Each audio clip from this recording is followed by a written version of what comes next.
madaxweynaha dowladda Jubbaland Mudane Axmed Maxamed Islaam iyo wasiirka wasaaradda howlaha guud ee dowladda federaalka Soomaaliya oo ay weheliyaan wasiirka wasaaradda howlaha guud ee dowladda Jubbaland iyo maamulka degmada Kismaayo xildhibaano ka tirsan dowladda federaalka Soomaaliya ayaa si wada jir ah u dhagax dhigay dhismaha wadada laamiga wajiga labaad qaybtiisa labaad ee mashruuca nagaad kaasi oo magaalada Kismaayo si rasmi ah uga socda.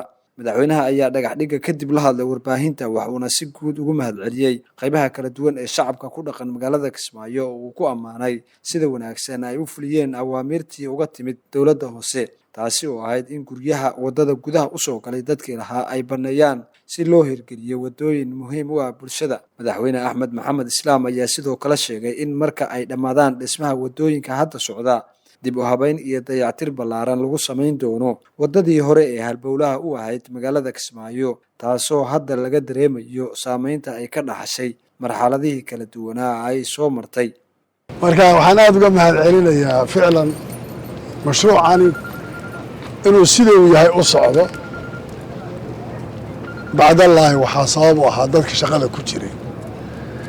waxaan weliba aad ugu sii mahadcelinayaa dadka reer Kismaayo Kismaayo oo arkay wadadu danta ay ugu jirtay waxay ku tahay. maalintii ugu horeysay markii la bilaabay mashruucan jidka hoose xeebta marayay qof waliba wuxuu ka hadlayay mitiryan in laga dumiyaa inay caqabad ku tahay.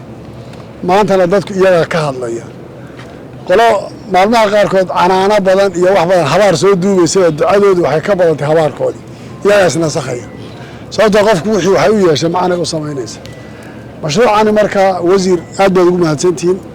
waan u mahadcelinayaa Nuur Cadde ilkana adeerka waay inkastoo la iga daaweyn yahay iyo qoladan injineerada iyo tiimka wasaaradda howlaha guud la shaqeynaya mashruucan gacanta ku haya kulligoodba sida xilkasnimadooda iyaga iyo degmada ay uga shaqeeyeen inaan caqabad iyo dacwad iyo isqabqabsi midna ayna uga iman.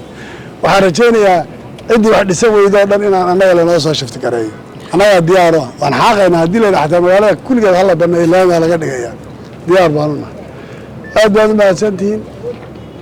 shirkadda dhisaysa waxaan odhan lahaa shalay raadka qolo hortiin baa jirtay ha ku fashilmina waxbaa lanaga waayey iyo lacag baa gooday ha odhanina idinkuna wasiir waxaad isku dayaan broseska iyo sida shaqada ku socota inaad fudaydisaan wixii idinla soo jirsada had iyo jeer oo ayna noqonin in istaafka kale uu ku yimaado.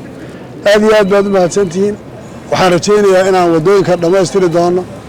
aniga sharaf bay ii tahay idinka sharaf bay idiin tahay dadkoo dhan waxay u tahay sharaf inaan helno magaalada Kismaayo halka wadada hadda dhexda ay lahaan jirtayna iyadana waxaan rajaynayaa inaan u helno in dayactir lagu sameeyo dib dayactirinta iyo la garoonka la isku xidho markii mashruucan hadda phase 3giisu uu dhamaado. aad baad u mahadsantihiin.